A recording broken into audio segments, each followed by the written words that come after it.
Life really hasn't been kind to Frank Castle. It's almost like it woke up one morning and said, you know what, screw this guy, before deciding to take a large bat to him at every given opportunity. No matter what he went through though, you always had the knowledge that the Marvelverse was a vast place, and that somewhere out there, maybe Frank was getting a decent break. Well, spoiler alert, he's not. No matter where or when he is, it seems Frank Castle is destined to follow the same path, punishing those he deems guilty. Whether they are a god, monster, man, or machine, the universe is a vast place with a ton of bad guys who, ostensibly, need killing. From headmistresses to ghost riders, cowboys to Spider-Men, I'm Yoon from What Culture, and here are 10 insane alternate versions of Punisher you won't believe exist.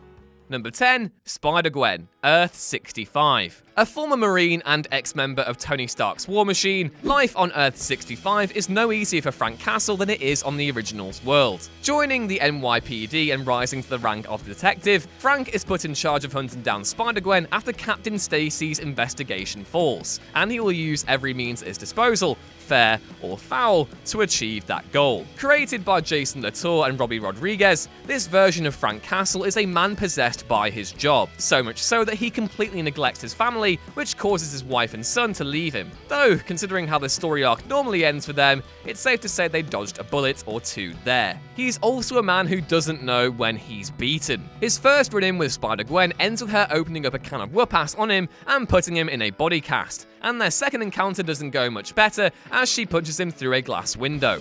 Number 9, Peter Parker. In the pantheon of what-if tales, there have been quite a few dedicated to the Punisher. Head and shoulders above the rest with straight-out weirdness, however, is the what-if where our friendly neighborhood Spider-Man just isn't that friendly after all. It's the same tried and tested origin story, but with one major twist. This time, when Uncle Ben is killed and Peter catches up with the man responsible, he just murders the hell out of him. From there on in, it's a free-for-all, as Punisher Spidey and his trusty web shooter guns declare war on his rogues gallery. He slaughters the Sinister Six and saves Gwen Stacy from the drop that usually kills her, and quickly kills the Green Goblin thereafter.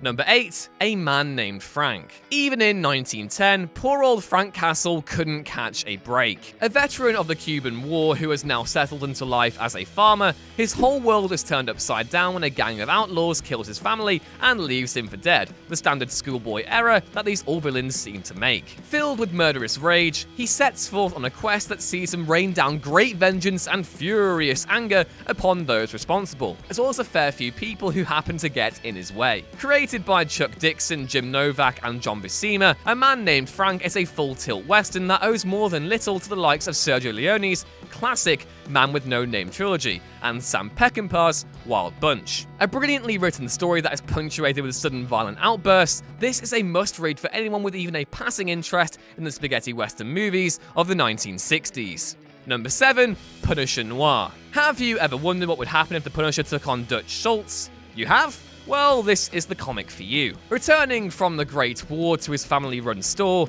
Castle's life would be touched by tragedy when cancer claims his wife, leaving Frank Sr. to raise his son by himself. Matters are only complicated further when a new mob moves into the neighborhood and starts to demand protection money from just about everyone. But being a double-hard bastard, he refuses to pay and lays a serious smackdown on his would-be assailants, and in doing so, incurs the wrath of their rather unstable boss. Number 6, Eminem and Punisher. When the PMRC hire Barracuda to kill Eminem for being such a bad influence on the #kids, it's up to the Punisher to make sure the hit never goes down. Nope, really, this definitely happened. After finishing a Detroit concert, the man who penned the hit song Venom is leaving the venue when he and his posse are set upon by the Punisher. A shotgun battle later and everyone is dead except for Miss Mother's baby boy, and just when it looks like he is done for, he's dragged to safety by Barracuda, who it turns out he's known for years and used to rap battle with. But little does Slim Shady know that Frank isn't there to kill him, but to protect him from a rather untimely death at Barracuda's hands. And after these crossed wires are finally straightened out, Frank saves the day and leaves Eminem abandoned on thin ice. Literally. Number 5, Space Punisher. Ooh, this is more like it. After the six-fingered hand kill his family, Frank Castle hunts them across the galaxy to make them pay for their crimes. With the help of his plucky robot Chip and his ship Marie, he will take his battle to the stars and face off against the likes of Dr. Octopus, who is literally half an octopus, and the four-armed Hulk, who he will use to finally rid the universe of the biggest threat of all. That's right, folks, it's time for the Punisher, cue booming voice, in space. And it is, quite frankly, absurd. Written by the man responsible for Punisher Noir, Frank Thierry, and illustrated by Mark Texeira, this 2012 version asks what it would be like if everything that happened to Frank Castle happened in the Great Beyond, and comes up with the answer, well, it'd be a bloody alien slaughterfest, just in space. Decked out in a fetching black suit with the familiar white skull and goldfish bowl helmet, this Frank Castle has all the tropes of his counterparts, but with one unique difference. This Frank Castle has a sense of humour. Maybe it's not full-blown, but it is nice to see the morose one crack the occasional joke every now and then.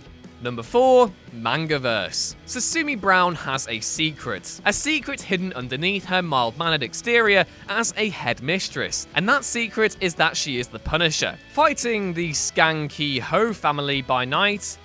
Oh, well, okay, I see what they did there, get it? Skanky Ho, that's clever. And running a school by day, her life is complicated even more by her little sister, Hashi, who is a constant source of trouble but who will, in the end, help her to defeat an Oni in her hardest battle yet. Outside of killing bad guys, the Mangaverse Punisher doesn't have a great deal in common with the other ones that stalk the multiverse. In fact, her main quirk of spanking villains is downright weird, but he still gets the job of murdering people to death spot on, and that's all that matters really when it comes to the Punisher. Number 3, Marvel Universe versus the Punisher. With the whole world watching, Spider-Man battles Rhino through the streets of New York. Crashing into Madison Square Garden right in the middle of an ice hockey game, it looks once again as if good has triumphed over evil. And it has. Right up until the point old Spidey bites a great big chunk out of Rhino's neck. That's right, it's time for zombies. With the pathogen raging out of control and everyone else seemingly infected, an immune Frank Castle will have to battle for survival against the undead hordes in the only way he knows how, with a shed-load of big old guns. Released in 2010, Marvel Universe vs. the Punisher takes everyone's favourite anti-hero and drops him slap bang in the middle of the apocalypse, which suits him down to the ground. Written by Jonathan Marbury and illustrated by Goran Parlov, the end of the world scenario is the perfect place for Frank to do what he does best, and this time at the expense of some seriously cannibalistic heroes and villains. They all come for him and they all fail in the end. After the other survivors have been saved, he stays behind in Manhattan to finish the job.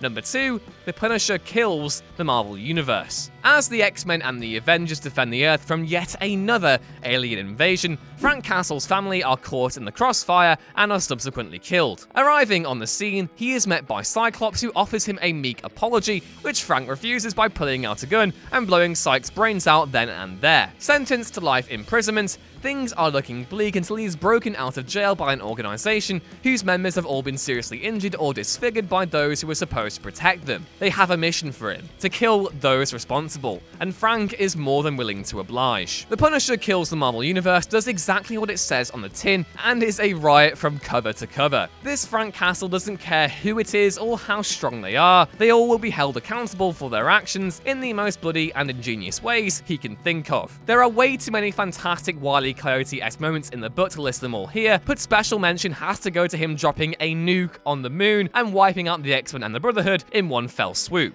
Number 1, Cosmic Ghost Rider. Donny Cates should just be given a medal. His idea to give the Punisher the powers of Ghost Rider is a work of inspired genius tinged with just the slightest bit of insanity. After Thanos shows up and slaughters everybody on the planet, Frank takes a trip into hell where he meets Mephisto and cuts a deal to get the strength he needs to take Grimace out of the picture for good. As you can imagine, this doesn't exactly go according to plan. Instead of him getting the revenge he is so desperate for, he ends up as a Thanos lackey, which in turn gets him dead once again. But when Odin offers him back his powers and the option to be reborn during any time period, he chooses the date of Thanos' birth with the express idea of offing the tiny one before any of this can even happen. Can Frank Castle kill a child, or will he raise him instead to be a good law-abiding god? This is a brilliant story that is illustrated to perfection, with all the violence and humor you could possibly want. But you want to know the cherry on top? Cosmic Ghost Rider is now a freaking guardian of the galaxy. I mean, look at him.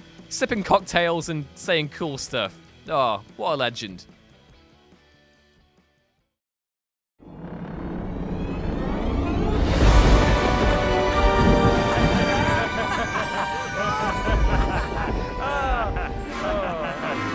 Look, my son, look at the marvel that I have created. Comics. They called me a fool for trying to put a dead meme onto a t-shirt. A damn bold fool! A damn bold fool with an ass that won't quit. It got quite personal towards the end there. But look who's laughing now! Quiet! Quiet, my son, my ugly son. For my other creation rises. Look at the quality fabric, hand-stitched by blind orphans. The perfect letter spacing calculated so meticulously that Rich Hudson had an erection for months about it. And a colouring so deep that I had to buy the dye off the dark web. Oh, for God's sake, Josh! Sorry.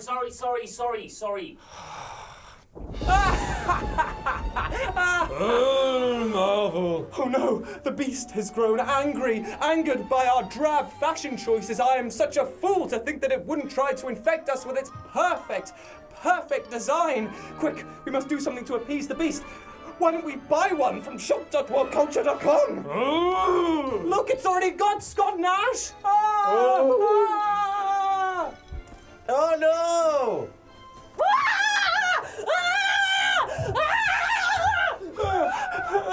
But where can I buy one? Are you kidding me? This is why I don't give you any extra lines. But also at shop.whatculture.com. Quick, let's go and buy one right now. Let's go buy one right now. Right now. Oh, don't you try hard now. You've already lost your bit. Oscar's in the f***ing bin. Ah, there we go. Doesn't that look better? I feel so virile and alive, and it's also fixed your hump. That's actually pretty good. Now, do yourself a favour and act like your mum and spread the love, aka her legs, and buy yourself one of these glorious dead memes on a t-shirt, courtesy of this handsome chap right here. You're very, very welcome. Cut! Jesus Christ, mine is so It's itchy. all wet. What? It stinks. I pissed on yours. The worst font ever. I want to die.